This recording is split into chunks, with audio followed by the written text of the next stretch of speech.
What's up? It's Willie McGinnis, three-time Super Bowl champion with the New England Patriots, and I'm hanging out with my man Chris Palme. Okay, Chris does a podcast, 30 minutes live with CDP podcast every Wednesday and Friday night on Twitter, Facebook, and his YouTube channel.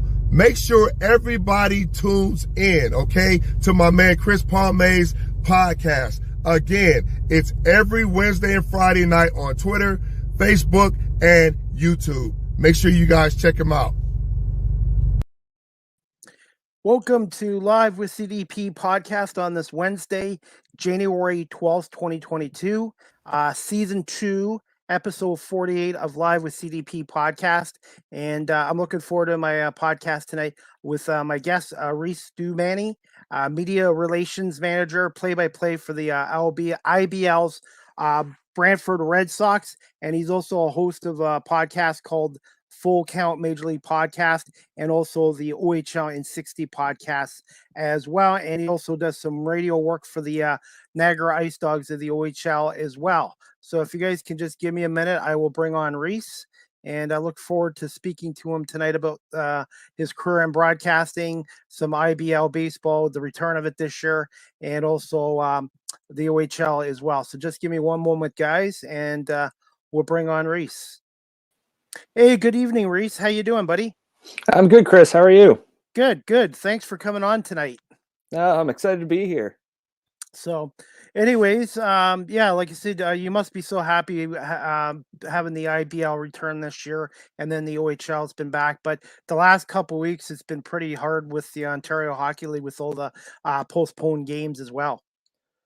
Yeah, it's really not fun. I've been to a couple games now since they have been unable to have fans in the building, and it's just not the same. And they can do whatever they want. They can try and pump in crowd noise. They can try and say, oh, let's go Ice Dogs or go Dogs go in the building, trying to do that. But it's not even close to the same, and it's really unfortunate, especially with the trade deadline being over. And I was in Hamilton last night to see the Ice Dogs and Bulldogs play a makeup game.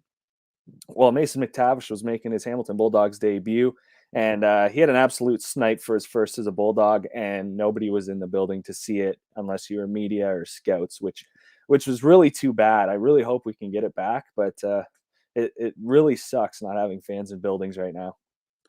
Yeah, and being a volunteer with Rogers TV as a camera operator, the last 4 games I was supposed to do have been postponed. And the thing is, I was going to ask you this, Reece. The OHL is a gate-driven league like the CFL is.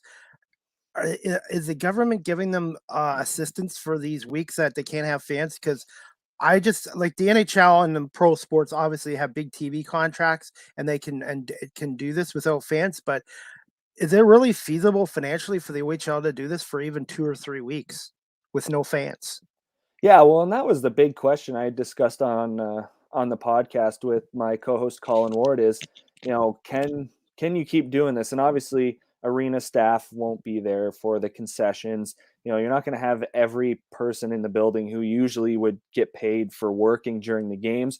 So there's a little bit of, again, it's unfortunate, but there's a little bit of a break for teams not having to go through that part of the financial bit of it. But I don't see it being something that can happen over longer than maybe like 2 months. I know we want to get the season in. Like, I'm excited the Ontario Hockey League's back. Like, it's the best hockey. Like, to me, it's not even close to the NHL. I'll go see a Hamilton Bulldogs Kitchener Rangers game anytime before I go see a Leafs game or even a Sabres game just over the border. So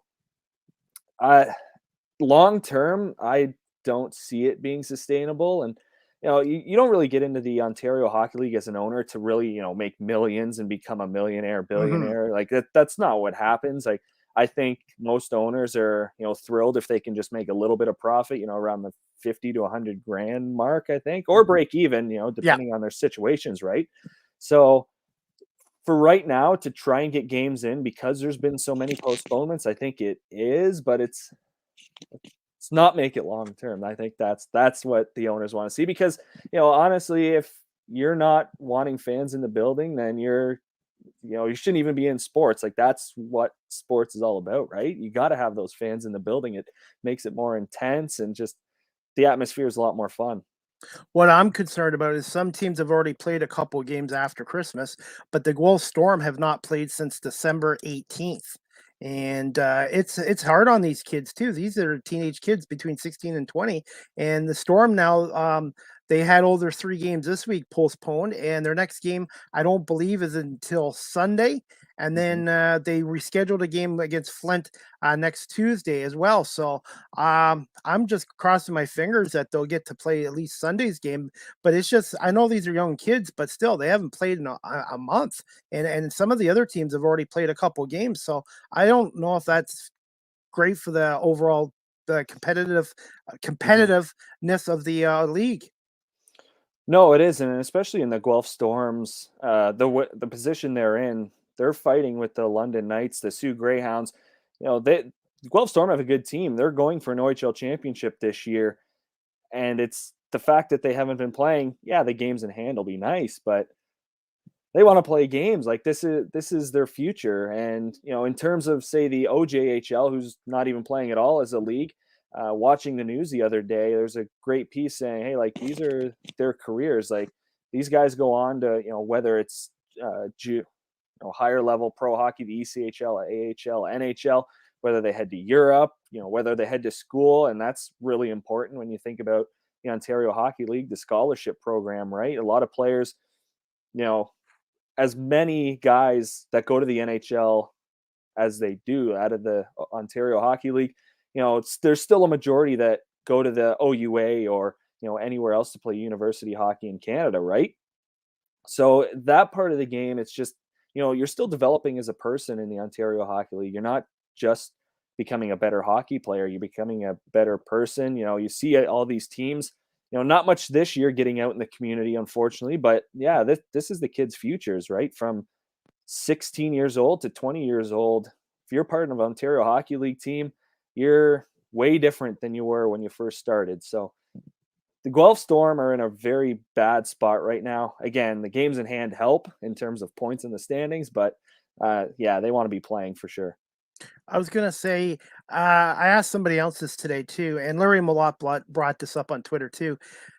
Is the Guelph Storm and the OHL going to be able to get 68 regular season games in? And he also mentioned how many games you would have to play in so many days. And I know these are young kids, but that's even too much for even professionals. So, do you think? Can you see? My question to you is: can you see the OHL cutting the season from 68 games down to 50? Because if they continue to play the 68 game season with all these postponements, the playoffs and the Memorial Cup are going to get backed up until probably the end of June, maybe beginning of July at this rate.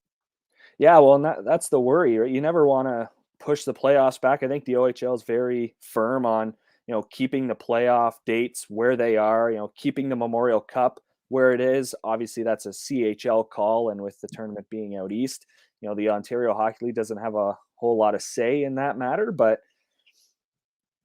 I talked about this with Colin, and I don't know if you go to percentage wise, because you're right.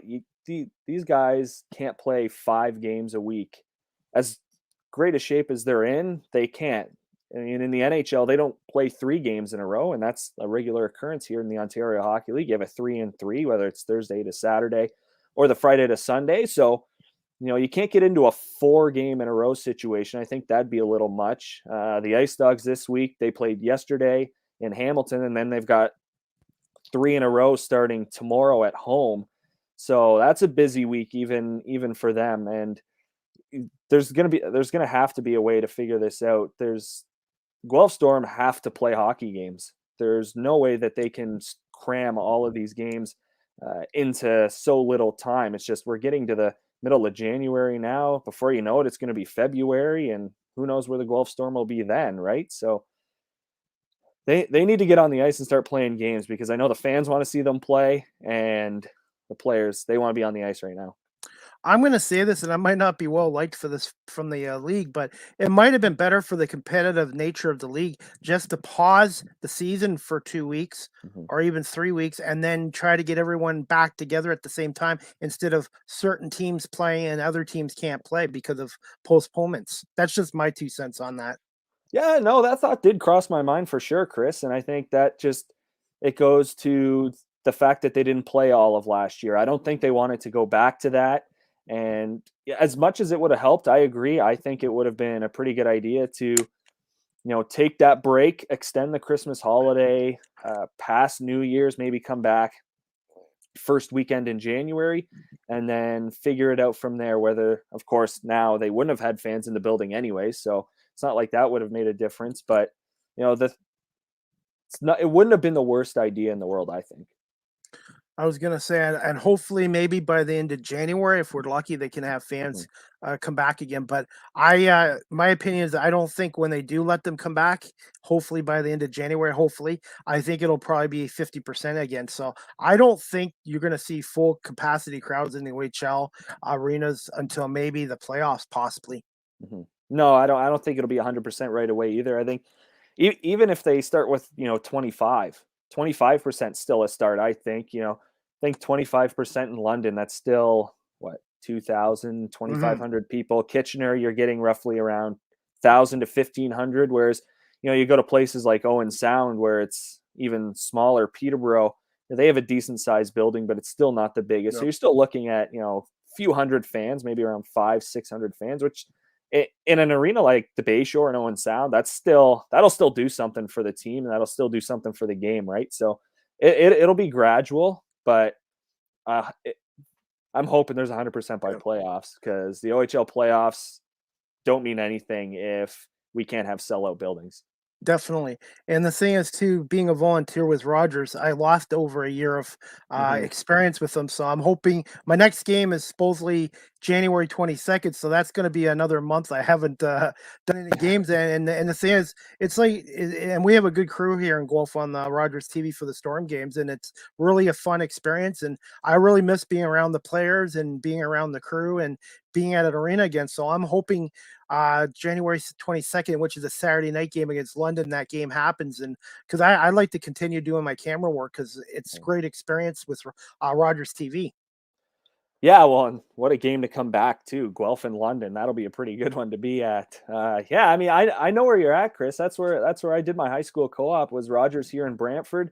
Patty Berardi, shout out to her. Yep. She's the one that kind of got me going in the industry. I met Ted through Patty, through Rogers, and yeah, I've done a few hockey games. It's fun. I can understand where you're coming from. It's to be part of the crew, to be that Yep. close to the players who are one day possibly going to be playing in the NHL. Like Yeah. it's Yep. a cool experience, and this, like, Rogers TV is where a lot of careers start, right? Well, So yeah, and I'm trying to get into radio. I'm 49, by the way. I'm trying to get into radio at my age without going to broadcasting or university for it, and trying to do it through my podcast and mhm. also with Rogers TV. So I'm hoping when things get better, I can continue to keep learning and doing more with Rogers, and continue to get great guests like yourself on my podcast as well, because this is something I really want to pursue a career in. Yeah, and I think it's a career that's definitely hard. No matter what age you're at, it's hard to crack. It was funny. One quote that I was told by a teacher is, you're not truly in radio or in broadcasting until you get laid off or canned or whatever. And that's totally true. And that's what makes it so difficult. So, Hmm. yeah, I mean, podcasting is where it's at, Chris. That's the way it's going. Unfortunately, traditional radio is not really huge anymore, unfortunately. So yeah, have a podcast going. That's where the future is for sure. Yeah, I just want to be able to do as much as I can and make myself have as many skills as I can as well.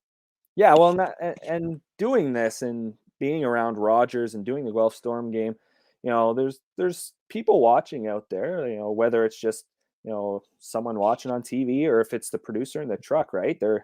It's just like sports. Like, there's always Yep. someone watching out there, right? Yeah, I take every podcast as an addition. So I just try to improve as much as I can and Hmm. try to ask good questions. And I continue to learn from my guests and stuff like that. I always learn something new for everybody that comes on here as well. Yeah, well, and that's every age you're learning, right? It's whatever you're doing. It's just part of life. May not like it, but that's part of it, and you just got to take that knowledge and run with it. Yeah. And I was telling my other guest, Edward Ford, the other day, he's a TV producer at Fox 61 in Hartford. And I said, everybody thinks doing a podcast is easy. It's not. Even though you're at home and doing it, you still got to produce your shows. You still have to book guests. You still got to coordinate your schedule with their schedule. And then you just have to cross your fingers. There's no technical difficulties. Because sometimes, even with a podcast, there could be an issue with audio or somebody's camera and that too. So there's a lot of work to go into a podcast. Yeah, there's so much prep. Colin and we're prepping all week long. We're trying to figure, okay, who would work well this week to have on, or is there too much to talk about where we can't have a guest this week, but could we try to get one next week? And trying to coordinate. Oh, let's go to this arena here. We want to see this guy play. Try and cover him a little bit more. Like it's not easy. And I've heard people say, well, you're just sitting at home. You're on a computer. You got your headphones on and it's just talking. Well, no, you gotta create graphics. You gotta get the lower thirds going. You got to figure out the background and how to make yourself look good as well too. So yeah, it is tough.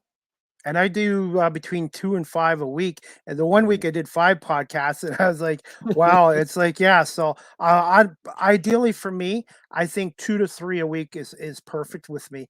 But if I have a guest that can't come on another week and needs to come on a certain time, I've also learned this too, Reece, as well. You have to be flexible with your guest schedules too. Absolutely, you do. It's you work together as much as it's you interviewing someone and that person being interviewed by you. Well, no, you're still working as a team, even though you're on 2 different sides, right?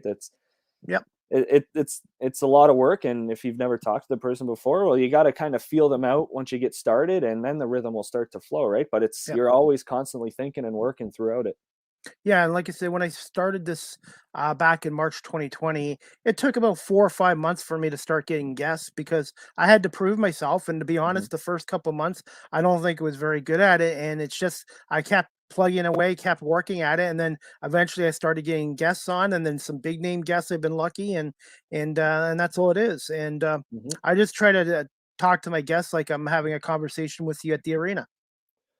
Yeah, and that's the way the best interview is a conversation. It's not about asking, point to point questions. It's, you start with one and then you work your Yeah. way through it, and you're always constantly listening. That was the biggest thing that, I've learned is, so say someone drops a bomb on you and you just ignore it and go on to something else. Well, that doesn't really work, right? And I've learned that. I've done that a couple of times where I've caught myself, maybe not paying the most attention to someone, and just all of a sudden they drop something. I kind of draw a blank, and I'm like, did he really just say that? Well, and you get yourself into a pickle. But yeah, it's definitely that. It is scary at first. I found that, especially with the Ice Dogs when I was an intern in college. Like, you still get nervous. Like even in my 3rd year, the last game that I ever did with them as an intern, you still got nervous, especially when you're standing next to guys with that caliber and that much professionalism. You're still kind of nervous, but you work your way through it and you get better each time. Or sometimes you ask the guest a question, they can give you the answer to 5 other questions Yep, too. absolutely. So yeah, absolutely listening skills. And that's another thing too. I've learned that from all my guests as well. And sometimes mistakes happen, but that's what I'm trying to improve on too is listening skills and trying to ask good questions and just kind of listen closely to answers too from the guests as well. Yeah, and that's where listening to yourself, and I'm one of the worst for it. I hate listening to myself. I don't know what it is. Oh, I same here. Horrible. It's so Really? bad. Really? You get a good voice. I hate listening to. Oh, thank you. I appreciate that. So it's not just me then, because Oh I'm no. okay. No, it's just for whatever reason I can't listen to myself. I obviously I have to hear like what I could do better, like what I did wrong in a certain situation. Like you just have to do that. You have to kind of suck it up and listen to it. It's I don't know what it is. I'm not a fan. Okay, yeah, because I like to after my podcast, I download them on audio, and then I like to listen to it and see, okay, what did I do? Okay, what did I do good? Oh, what could I do better for next time? And then it's just my voice. But somebody else, a number of guests have told me that too about hate listening to their voices. Sean Bernard from the Erie Otters said the same thing as well too. Yeah, just something about it. I don't know. It's just it sounds different than what I'm hearing, and I hear it on the camera or on, through the radio or wherever, and I'm like, Really, I sound like that? I didn't think I sounded like that, but Okay, so I don't yeah. feel so bad now. No, you're good, man. Okay. Are you okay for time for a bit? I just got a few questions I wanted to ask you. Sure. Okay. First one I wanted to ask you is, can you tell my audience just a little bit about yourself, and when did you decide you wanted to pursue a career in broadcasting and play by play in that? Yeah, so that probably started back in my I still play NHL on PlayStation, but me and my buddy, I went to high school here in Brantford. Met my best friend in grade 9 and went over to his house one day. And of course, he's got the Xbox going. He's got NHL 12 or 13 or whatever year it is. And I wasn't playing. It was my brother and my friend's turn. So I was just kind of sitting on the couch. And for whatever reason, I just started doing it. And it all came from video games. And then I remember, of course, you get into grade 11 and 12 and you have to start thinking, oh, what school am I going to go to? Like, what am I actually going to do with my life? And then just randomly, I blurted out. I'm like, yeah, maybe I want to do TV or radio. And my parents were kind of like, what? What are you talking about? Why? I go, well, I do it in video games. Who knows? It could be fun. And so I started doing some stuff in high school with Assumption Television at the school. I started to get into that, and then got into my specialist high skills major in communications throughout grade 11 and 12, and a co-op was included in that. And then just being around Patty, being around Rogers, that's kind of where I got to be. And then with Ted inviting me to Ice Dog games back, I guess this was in 2015-16 season, that started to get me going. And that's where it came from, really, is playing a video game or actually sitting on the couch watching a video game. Wow. Like I said, I've always had a passion for talking sports and all that, and even when I was younger, but they didn't have all this technology back then. And when you're younger, I did okay in school. I just didn't know what I wanted to do, and Mhm. if they had podcasting and all this technology back then, it would have made my choice much simpler from Yep. going into law and security into broadcasting. But you know what? I've talked to a few guys, and it doesn't matter what your age is; it's never too late to switch careers if that's something you Mhm. really want to pursue. For sure, it's all about what you wanna do with yourself and whatever makes you happy, right? It's whether it's working in the auto industry, whether it's being a welder or whatever, whether it's doing podcasts, wanting to be on the radio, broadcasting, like it's whatever makes you happy is yeah, it doesn't matter what age you're at. Okay. My next question is, I think you already answered the school part of it. Did you have, when you were in school or where you finished school, did you have any mentor or mentors? I know you mentioned Patty, but Mhm. and Ted, but did you have any other people that influenced you? Oh, it's a good question. I mean, there's always guys you look up to that you kinda, model yourself after. And in terms of broadcasters, I I'm a really big fan of RJ Broadhead. Watching the CHL on Sportsnet, I was really fan. I like his voice. I like the way he calls the game. He's able to tell stories very easily and then transition back into just doing the play by play. And it was nice because in my third year of school, we had an assignment to interview someone who had your dream job at the time. And of course, CHL on Sportsnet, yeah, I'd love to do that. That'd be awesome to do. And the opportunity came up. The top prospects game, or sorry, I should say the Canada Russia Super Series came to Sarnia in 2018. And being with the Ice Dogs, Ben Jones was a part of Team OHL. So myself and at the time the social media manager for the Ice Dogs, Jordan Musa, we both drove up to Sarnia for the game, and I was able to interview RJ Broadhead at the Sarnia Sting Arena. I think it's Progressive Auto Sales Arena, if I'm not mistaken. So Correct. yeah, that was really cool. He's a guy I've always looked up to, despite really only interacting with him a few times. A couple times he'd be in Niagara for Sportsnet, but to get to interview him for that assignment, with having that opportunity pop up with the Ice Dogs, that was really cool. Wow. Yeah, and he's one of the best in the business. And I think he did the Tiger Cat games this year with Luke Tasker on their audio network. Yes, he did. Yeah, I was So, really surprised by that. I thought RJ Broadhead moving to football. It was a nice move. He's good at that too. So yeah, and I guess he's no longer with Sportsnet either, apparently. no, yeah, they don't even have the CHL anymore. I know TSN's finally going to get that going soon, Yes. which I is was just exciting. Yes, I was worried at first that Rogers wouldn't be doing any more of the games because I really enjoy being a part of their TV crews and Hmm. good crews, like I mentioned. And I'm just glad they still can do the weekly games and the playoff games and the select games as well. Yeah. No, it's to be able to have an opportunity to watch the game wherever you are, and that's where CHL TV comes in. All of the cable broadcasts are on there, all of the internet broadcasts. If you're looking over into the States, they're all there. And this has been the best year so far for the streaming for the CHL, which is awesome. You get to see, great hockey, and it's always fun. And a lot of the productions are really good. Like Hmm. like Wolf's got a really good crew, and some of the other everybody around the league's got good crews. And even if you're, like I said, even if you're not a fan of the team, you just like the league in general. Now with this technology, you can follow every single team in the CHL, OHL, or whatever league you're into. Yeah, it's funny. I tell my buddies, "Yeah, I'm gonna watch a Regina Prince Albert game," and they're like, "Why would you do that?" Because I can and I want to. And the Regina Pats have Connor Bedard, so why wouldn't I watch it?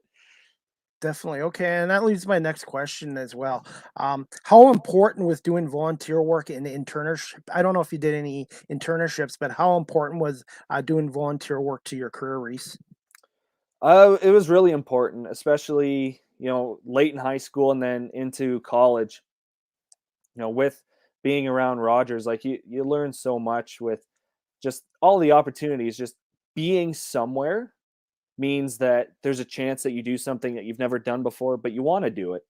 And got that opportunity a couple times at Rogers. We went through an election while I was doing my co-op with Rogers, and just the opportunity to be part of that crew, just just being there. It was a nightly thing. I didn't have to be there, but Patty was there, and Jason at the time, Jason Soulier was still there, and just to be part of that entire crew, I stepped in. I was able to do camera for part of the broadcast, so that was really exciting. And moving into college, going to Niagara, and being a part of the Ice Dogs for 3 years, and a lot of internships don't last 3 years. Usually, you have about half a semester, maybe a full year, possibly, depending on program specifics. But just the fact that I got into Niagara, which was my goal, and to have this outside of school, like the Ice Dogs wasn't even part of my schooling. It was just, it was a way for me to get in and meet people.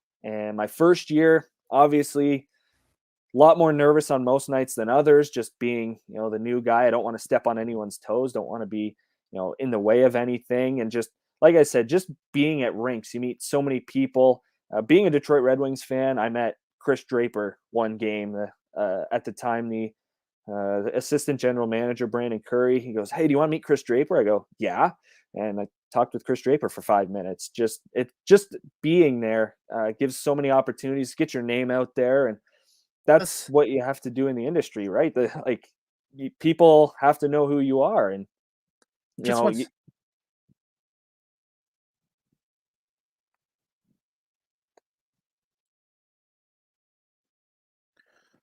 once there, Reese. Are you still there?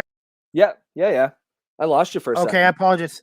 Yeah, I think that was on my end. I do have one of those Wi-Fi pods that strikes in my signal, but Hmm. sometimes, as you know, in technology and Oh yeah, TV and radio, things do happen. And I learned that with Rogers TV too during a live game where a camera goes down, and it's like you just got to roll with the punches. And yeah, that's why I was going to say I have so much respect for producers, especially Neil White and Guelph, because things sometimes happen during a broadcast, and you just have to do things on the fly yeah. sometimes. Yeah, and it's trying to keep the audience from seeing it as well. It could be a crapshoot behind the scenes, but if no one sees it on TV, well, oh well, no big Yeah. deal. We get through it, you learn from it, and then and it works Yeah. out. Or sometimes if I lose my guest, I don't just say that's the end of the show. I keep talking. I keep going on Yep. until I can get my guest back. And if I can't get my guest back, then I just basically tell them I'm going to have a rain check for another show Hmm. and just talk sports or whatever. So that's another thing I've been learning about all this too, as well. Yeah, you gotta be able to react on the fly. It's especially getting into radio and podcasting. If it's just audio podcasts, well, you have no visuals to kind of help you out, and that's along with doing hockey and baseball and whatever sport it is, you got to be able to react on the fly. And in radio, if you got no audio, then you got nothing. Definitely. Okay, and this is my next question I wanted to get to. How did you come about the role as media relations position with the IBL's Brantford Red Sox and become their play-by-play announcer with Rogers TV? How did that all come about? Yeah, so that was kind of that was weird. It happened a lot different than I thought it would have. So go back to February of last year. TSN, they did all their layoffs. They closed all their stations in Hamilton, Winnipeg, and Vancouver. Of course, I was in Hamilton, so I was jobless for about a month, and then buddy of mine, at the time manager of the Brantford Red Sox, Matt McGovern, who worked just at the local Ford dealership here. He goes, "Hey, we need someone to drive parts around one day. Like, do you want to come in for a couple of days, make a few bucks?" I was like, "Yeah, sure, why not?" And they had an opening, and I started working there. I'm still there now. And Matt McGovern said, "Hey, like the league is wanting to get live streams going, wanting to give the chance for fans to watch on TV or on the internet." And he kind of helped me into that role. And with Rick and Connie, I've known them. I've played baseball with their oldest son Brady, so it just kind of worked out that way. Just I knew people, and again, just being in the right place at the right time, it worked out. And I was done playing. I had no interest in playing anymore, so it kind of worked out well that way. Okay, and that leads to my next question. Thoughts on the 2021 Intercounty Baseball League's season returning this year? And I know the Brantford. I always say Boston Red Sox. Bad habits. Oh, every Brantford time Red I wear Sox my Brantford Red Sox hat, oh, you're a Boston fan? fan. No. Yeah, Brantford Red Sox. Just yeah, thoughts on the return of the IBL and the Brantford Red Sox. I know they had a tough year at 11 wins and 30 losses, and also the London Majors winning their first IBL title since '75. That's hard to believe in that It kind of a is. league that they would go that one team would go that long. And just your thoughts overall on the IBA season.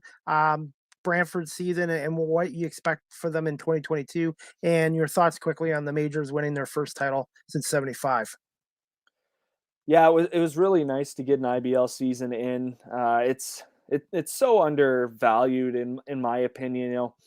From where Brantford was just a few years ago, well, more than a few years ago, but winning all those championships in the era of Wayne Foreman, Lee Delfino being in town playing for the Red Sox, and of course, every dynasty comes to an end, and the Sox went through that transition of rebuilding or trying to rebrand. There are a couple switches in ownership, so we worked through the growing pains, and there's a lot of excitement coming into this year. And the stream helped with myself and Colin being able to do the games on YouTube. Just it felt different, and Matt McGovern preaching, "Hey, like we're getting this guy," and I'd be hearing his plan about the season. "Oh, this is going to be my rotation. This is what I'm kind of thinking for the lineup." And I'm like, holy crap, like you're putting a team on the field here. This is like, it was one of the most exciting seasons of Brantford Red Sox baseball that we had seen since possibly their last championship or the year after that, because there was a new kind of a new era beginning in Brantford. You guys like Gianfranco Morello, who returned for his second season. He brings his buddy Zach Lamprilla in to play shortstop, who is an unreal defender. Adam Jaffine, who's a left-handed pitcher that just absolutely can spin the ball. He can, his fastball is tailing all over the place. It's just, it was an exciting team to hear about. And of course, before the season, this is all on paper. This is all word for word. And of course, I went on IBL on deck, talked with Jackson Farrow, and yeah, the Red Sox are going to be a top 3 team.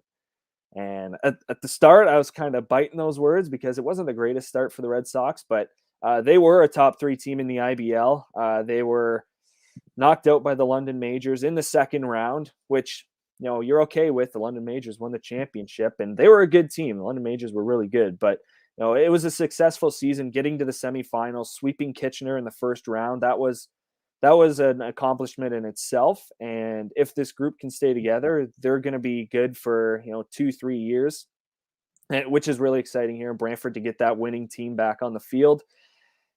And yeah, in terms of the London majors, I mean, I'm not a big fan of London anything, but um, the London majors were a fun team to watch, and it was nice that Cleveland Brownlee was able to get the ring finally. I know a lot of people had been waiting for him to finally hoist the trophy and get that ring, and all right, he's won.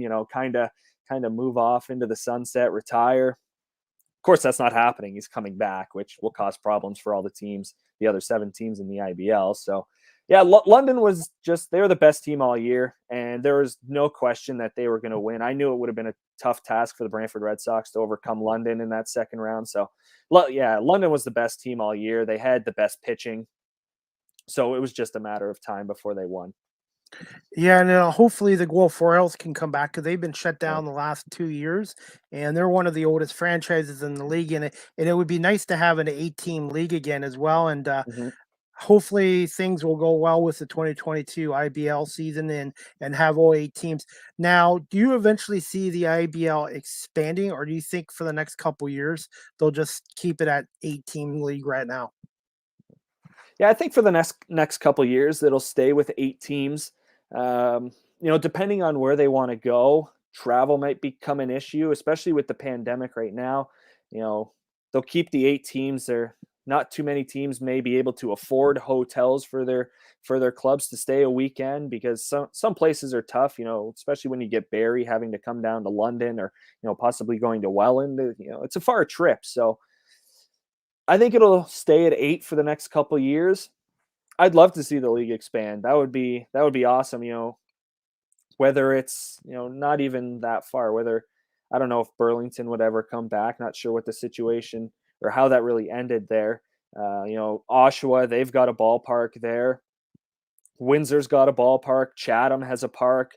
I think Sarnia, they've got a few parks. They have really nice fields, but in terms of stadiums, I'm not sure. So there's a couple options out there that I think would be really exciting. I know Stratford tried to get a team in the league, was 3, 4, 5 years ago. So, Yeah, I, that's another thing too. They had so much success. The mhm, Stratford Hilliers, I think yep, that's what they call. Yeah, so it would be nice to see Stratford back in the league at some point. yeah. I know they've tried to upgrade that field or that stadium quite a bit, and nothing against it wasn't the greatest park to play at, but if they got a team back, I can't see why not. Yeah, like you said, there's a lot of history in Stratford with baseball, with the intercounty. So, Yeah, because I had something to do with the IBL back in the mid '80s. I was a bat boy for the Gulf Royals in '84 and '85, and I remember Stratford always having championship teams. And mhm, I remember the London Majors, Fergie Jenkins was their manager and pitching yeah. thing, and I dealt with him. And Rob Duthie played 1 year with the Gulf Royals before he ended up in the major leagues, and it was fun being a bat boy in that league back in the mid '80s. And then the owners of the Maple Leafs back then, Jack and Lynn, I always would help them out when they came to golf, and they would always give me some money as a teenage kid to be their bat boy for the games. And at what was it called, Exhibition Park. Before they named it Hasty Stadiums, it was Exhibition Park in Guelph, and it was a fun experience, and it was good baseball. But back then, they used aluminum bats instead of wood bats. Oh Oh yeah. Oh man, yeah. So I'm old when I remember them using them aluminum bats. Man, it was crazy.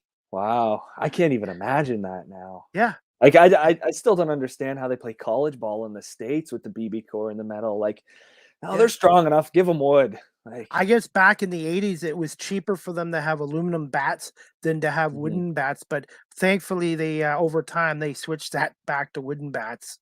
Yeah, now it's kind of reversed. It's tough to get a bat under $200 that's metal. It's unfortunate, but that's kind of what it Yeah. is right now. Yeah, so, but, Yeah. and I tell kids, if you ever you wanna get into Sportsnet, become a bat boy or do something with a team because it's a good learning experience, and it was great being around the ball players and Mhm. getting a few bucks for, doing something that's not really work. Yeah, I mean, yeah, when it's that fun, it's never work, right? It's what we're doing. Like, this isn't working. No, Podcasting, radio, it's not working. You're just no, it's talking, not. having fun, right? Yeah, yeah, absolutely. So Yeah. I just wanted to bring that up too, because and I've had a couple guys from the other team, the London Majors, on. Dylan and Noel, and Mhm. Dylan is only 15 years old, and this kid, I hear his voice, I'm like, yeah, this kid's gonna be on TV or radio one day when he gets older, and they do a really good job down Yeah. in London. And I'm trying to make my podcast, try to do all the sports leagues and the local leagues as well. And I have to be honest, I should get back into going to more IBL games again, and hopefully this summer, with the return of the Royals, Mhm. Rogers TV might do some games, and I can do some games for Rogers for the Gulf Royals then. Yeah, I like that Rogers had that IBL game of the week this past year. That was nice to get Rogers back into the IBL. I know Patty mentioned at some point, even Jason did, that Rogers would always do the Sox games. You'd always see the truck outside Arnold Anderson Stadium, and then unfortunately got away from that. But yeah, that was nice to have the IBL game of the week. Okay. Are you still good for a couple more questions? Yeah, for sure, Chris. Okay. This one I had to ask you. Just tell us about your podcast, the OHL in 60, and how did this come about?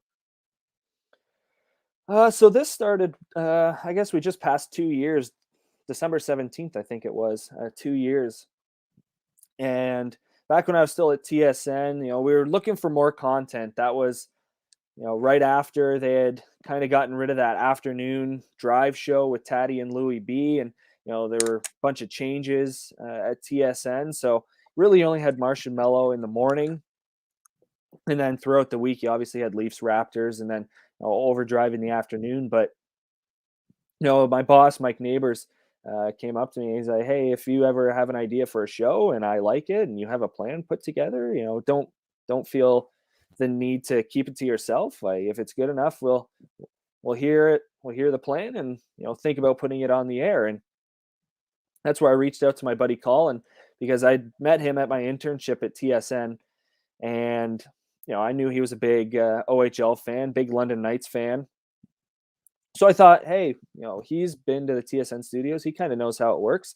Let's get something going here, because the Ontario Hockey League is, even now, I still think it's undercovered by some people. So, to get that started at the end of December in 2000, and I guess it was 2019, we would have started a couple weeks before World Juniors, and we would record out of the TSN 1150 studios, use the resource that we had. And that's kind of how it came about. And, unfortunately, when TSN kind of shut it down, and it was really unfortunate that couldn't keep it going or get it on the air, because our plan was to get it on the airways on TSN starting, I guess, with this season in September. So that was kind of unfortunate, but, we've started this past, I guess, at the beginning of January with the Bulldogs Audio Network, the Hamilton Bulldogs. So that was exciting for us. And just, again, it's getting our names out there. We want people to know who we are. We don't want to, step on anyone's toes, but we also want to be someone who'll be like, hey, like, did you hear these guys? Like, they're really good. They know what they're talking about. And that's kind of what our goal is right now, is just to, keep growing, get on as many platforms as we can, get, our names out there. We have business cards. We're always handing them out. So just, the more people that hear us is more opportunities for us. When is your podcast? Is it on a certain day every week, or it just depends? Yeah, so we release every Tuesday at 7:00. Okay. We record usually most Monday nights. If there's a conflict, then we'll try to do it Sunday night after the Oshawa Generals game, because they're famous for that 6:00 start on Sundays. But most nights it'll be we'll record the Monday night, and then we'll release it Tuesday at 7. Okay, and where can my audience find your podcast? On all, like where can they find it if they want to listen to it? Yeah, so we're on Apple, Google, Spotify, iHeartRadio, of course, the Bulldogs Audio Network, as well as SoundCloud. Okay, definitely, and I will definitely subscribe as well and start listening to your podcast as well. So Appreciate that, Chris. Yeah, we're just, yeah. I mean, I've been, every time I get the notifications just from everything on Twitter, and Chris Palme is live. Oh, okay, who's he got this week? And yeah, it's just, it's something like that. Where I'm still new in the industry, you're new in the industry. It's just, we gotta help each other out, and that's what it is. It's about who you know. And that's what I like about this business too. I'm making a lot of contacts, but I've also made a lot of friendships out of it. And Mhm. everybody that's been on my podcast or being with Rogers, I've made a lot of friendships too, and it's really been a really good experience. Everybody seems to want to help each other, and that's what I like about this. Some of these guys from the NFL I've had come on, Bob Soshi, John Murphy, they actually came on, and I was like, wow. And it's just a great feeling when these guys that are legends in the industry want to give someone like myself an opportunity on my podcast.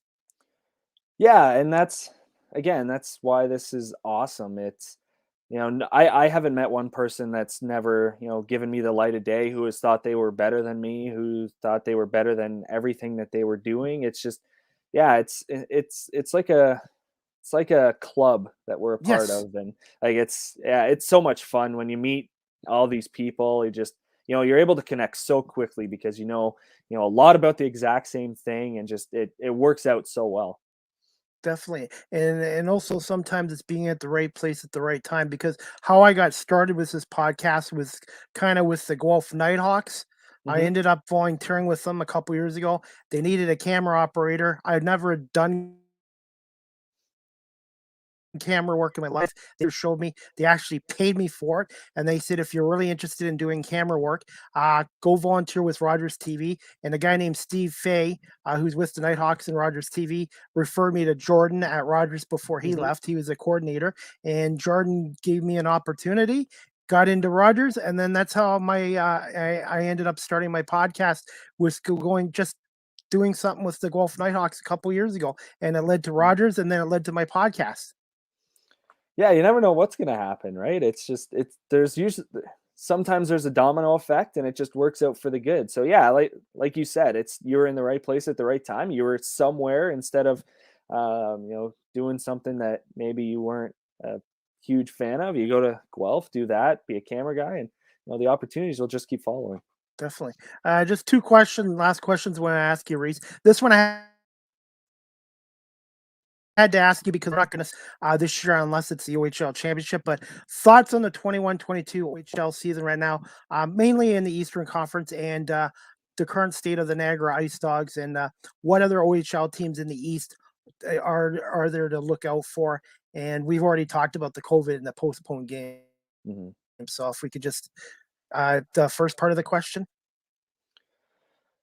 Yeah, so then the Niagara Ice Dogs are in the rebuilding phase. They're ninth in the Eastern Conference right now, a couple points ahead of Sudbury, and which is, I had them as my surprise team in the preseason OHL media poll. I thought they'd be a lot better than what they are right now. They, to start the season, they had really good players, and of course with Daniil Gushchin, nobody thought he was coming back. The Ice Dogs already had their 2 imports signed; they were ready to go, and then San Jose Sharks prospect, he's sent back to the Ontario Hockey League instead of going back to Muskegon where he was last year. I thought, hey, that's a boost. Like, the Ice Dogs, they're not going to be top 4, but there's a chance you could see them around the 6th spot and just maybe make a little bit of noise in the playoffs. Well, that's gone out the window a little bit. The Ice Dogs aren't near where I thought they'd be, and not near where they'd want to be, of course. And Jake Uberti is gone now. Their captain, Cameron Butler, he's gone now. They've brought in a couple guys. Liam Van Loon came from Hamilton. Daniel Michaud came from the Oshawa Generals. And Jonah DeSimone not there anymore. I was a big fan of his. He's playing in Gatineau now. So this Ice Dogs team is young, and they're getting an opportunity. The young guys are getting an opportunity that if they were on a Guelph or a London, or even Hamilton or Kingston, where they'd be down 3rd, 4th line, and not getting the biggest of opportunities. Whereas rookies like Panofemis, Hayden Castle, they're on a line with Daniil Gushchin, who is a highly touted San Jose Sharks prospect, and there's no better person to learn from. So in that standpoint, the Ice Dogs are in a great spot in terms of developing players and putting them in positions to win. And in terms of their opponents, talk about the Hamilton Bulldogs last night. They're just a powerhouse. They're going to be top 2, top 3 in the Eastern Conference. Like, it's not even going to be close. There's no question about it. They'll be fighting with the Kingston Frontenacs. Of course, Shane Wright, will he be back next year? The projected 1st overall pick, will he be back next year? My guess is no. So their window is this year, and they have to win this year. Martin Chromiak will help with that. Zaid Wisdom, coming back from the American Hockey League, he's going to help them a lot, and they have a really good goalie in Levi Miralainen. So they'll be good. The North Bay Battalion are a good team. Ty Nelson on defense, the first overall pick 2 drafts ago. A lot of people forget how good he is because, unfortunately, there was no rookie season for him, if you want to say it that. This is technically his rookie season this year as a 17-year-old. So, they're good. Joe Verbetic in net for them is really good. Of course, they've got the leading scorer, Brandon Coe. So that helps them a lot. The Mississauga Steelheads came out of nowhere. They have one of the best goalie tandems in the Ontario Hockey League.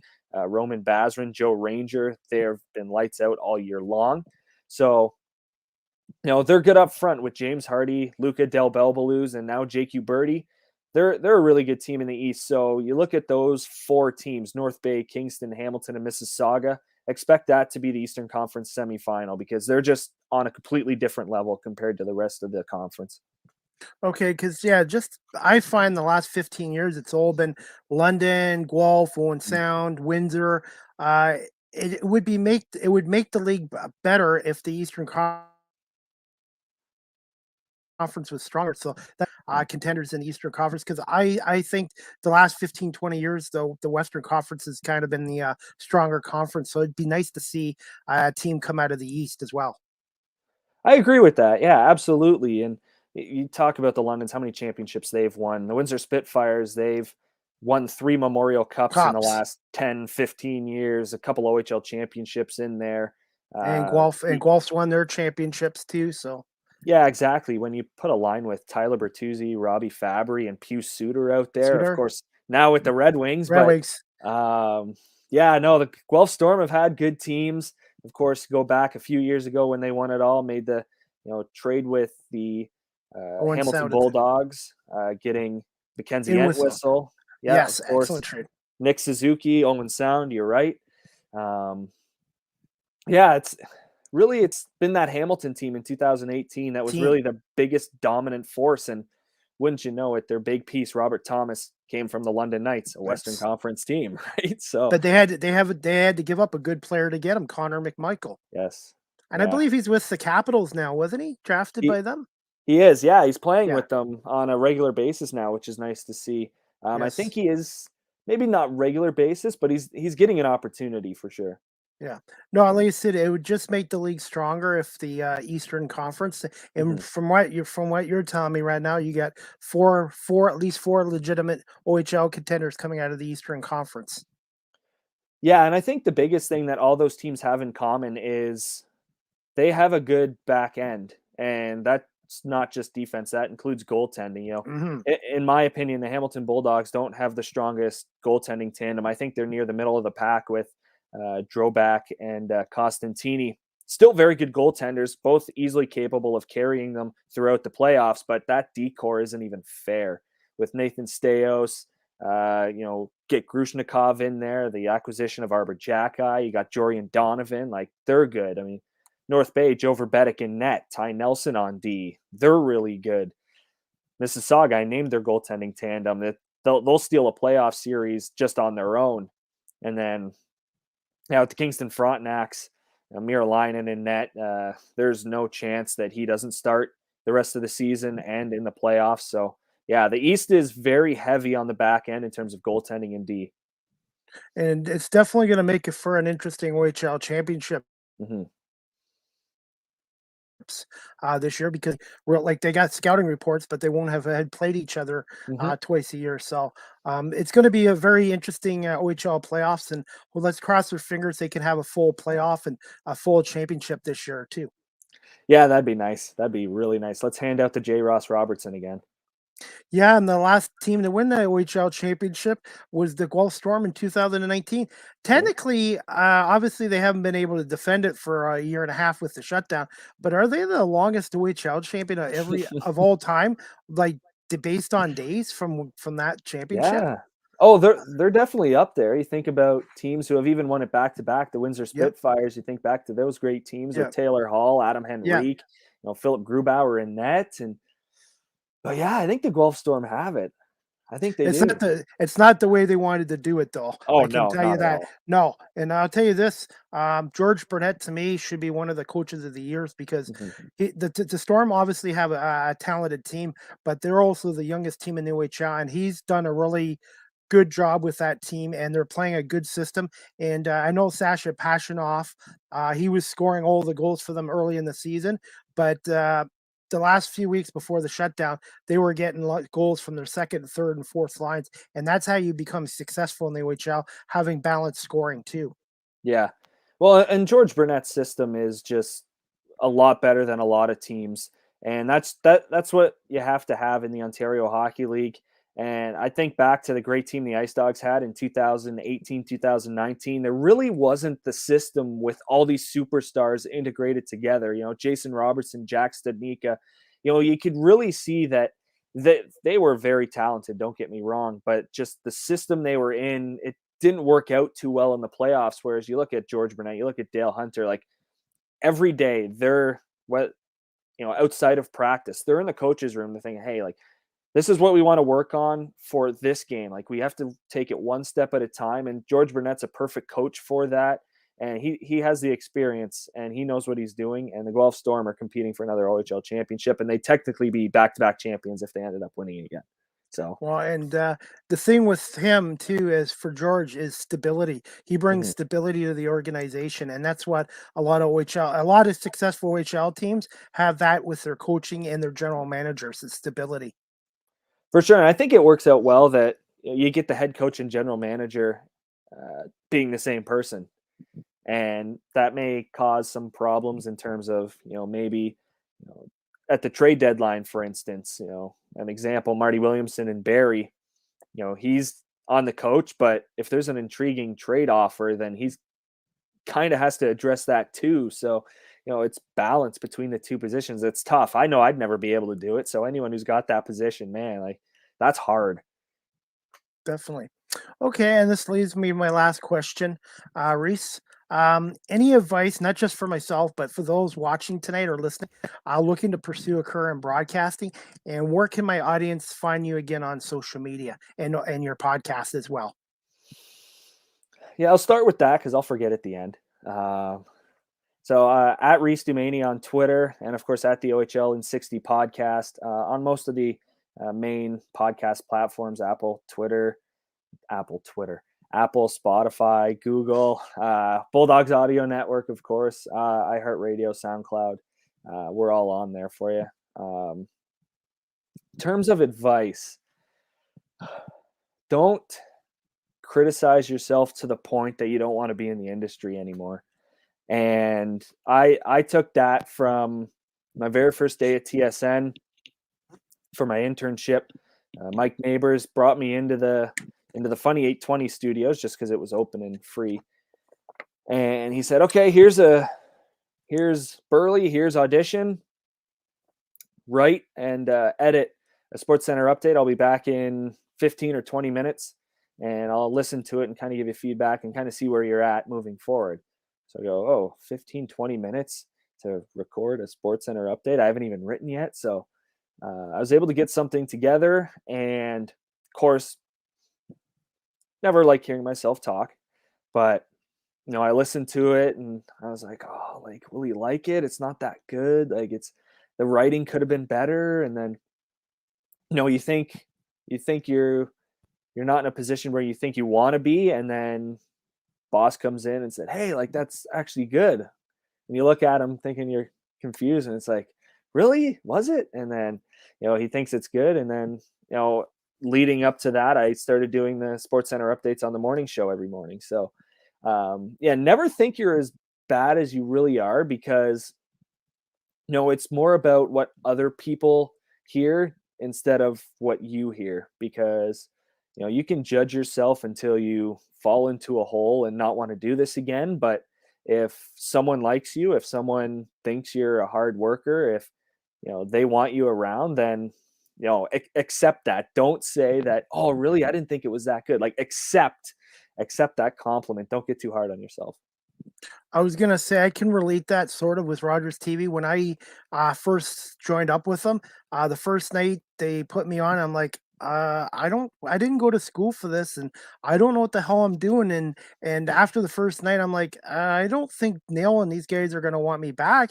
But I kept coming back to volunteering, and they kept showing me stuff, Mhm. and all it is just me doing my reps and getting better. But at first, I was like, oh my god, like I was Yeah. nervous, and I thought maybe they would like, sorry, Chris, you're not working out. But I just kept coming and kept getting improving, and obviously they've liked me there.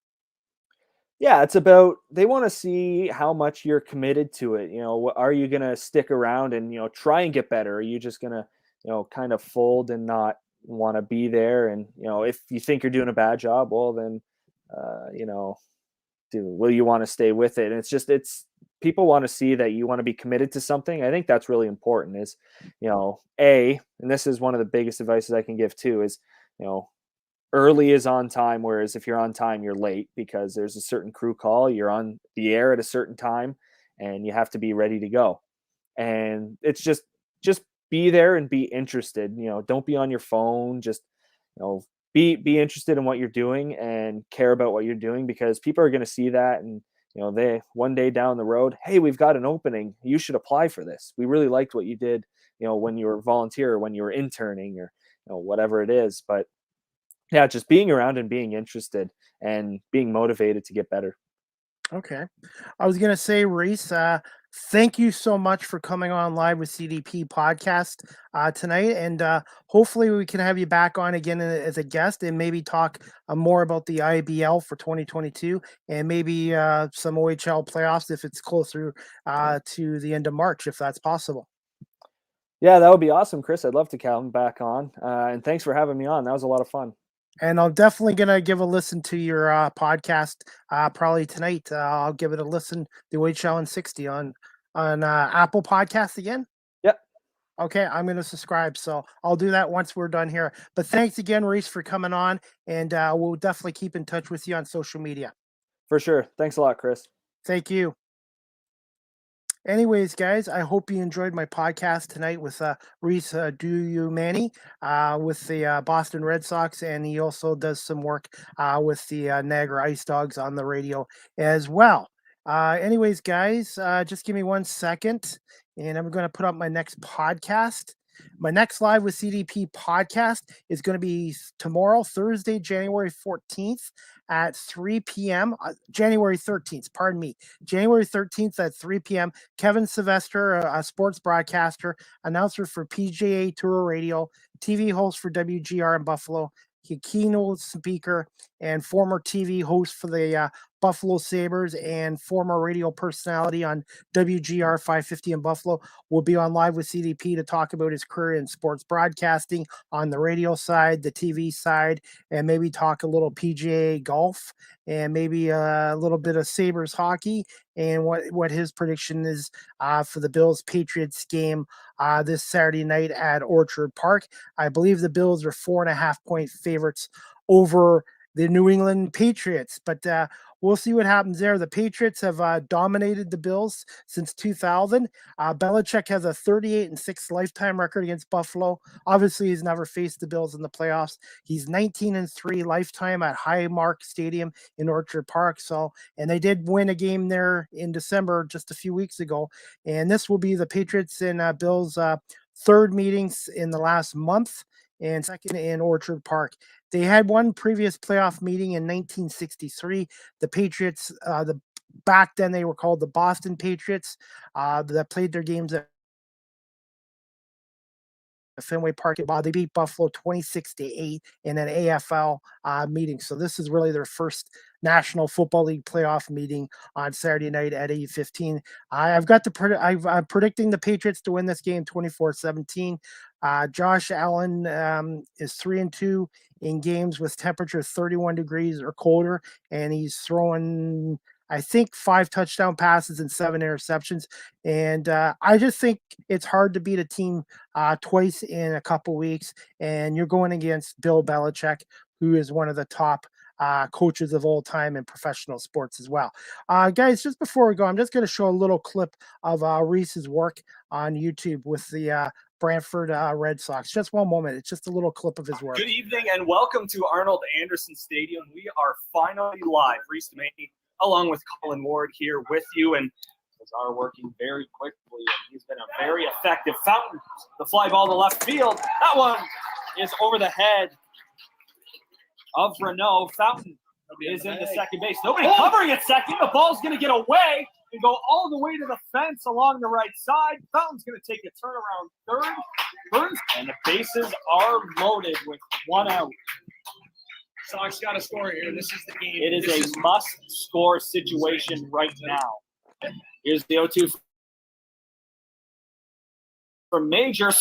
That strike goes down on strikes, and the inning is over.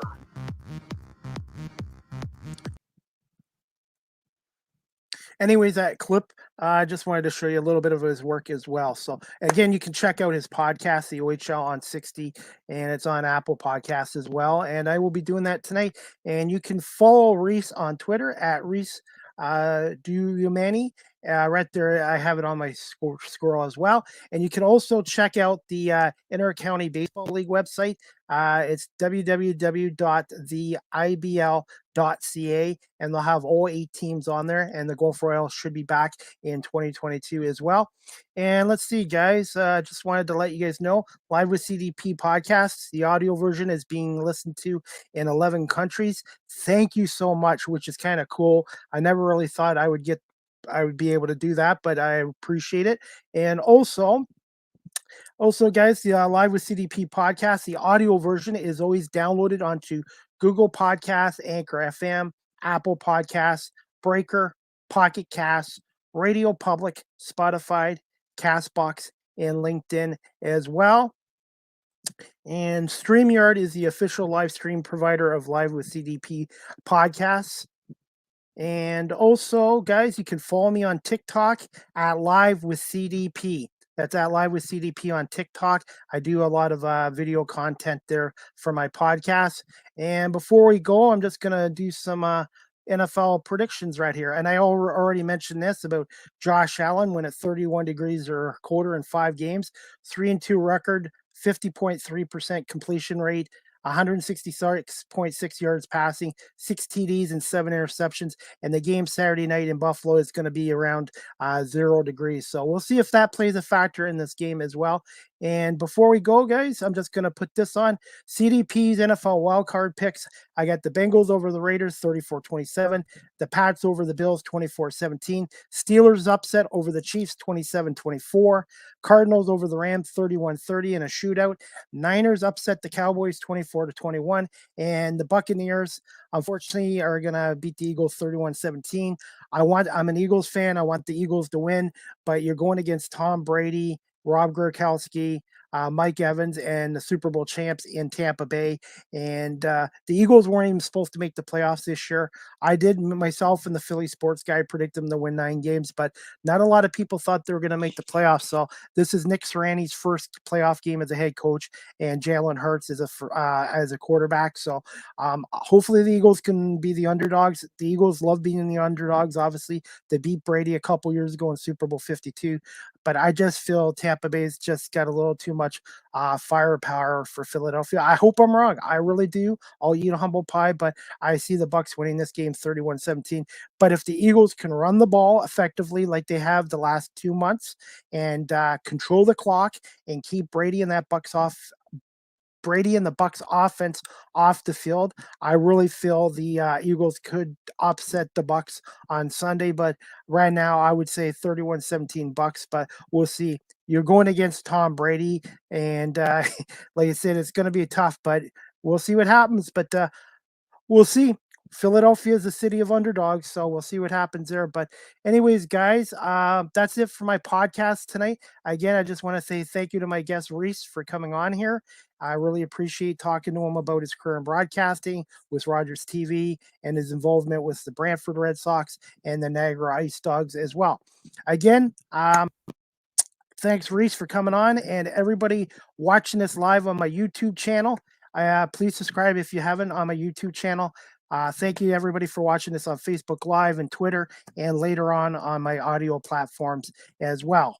And again, we'll see you guys tomorrow, Thursday, January 13th at 3 o'clock with Kevin Sylvester, sports broadcaster out of the Buffalo, New York area. And we're going to talk some PGA golf and his career with the MSG Networks as a Buffalo Sabres TV host and his time with WGR 550 as well. And he was the creator and founder of the Hockey Hotline for the Sabres broadcast on WGR as well.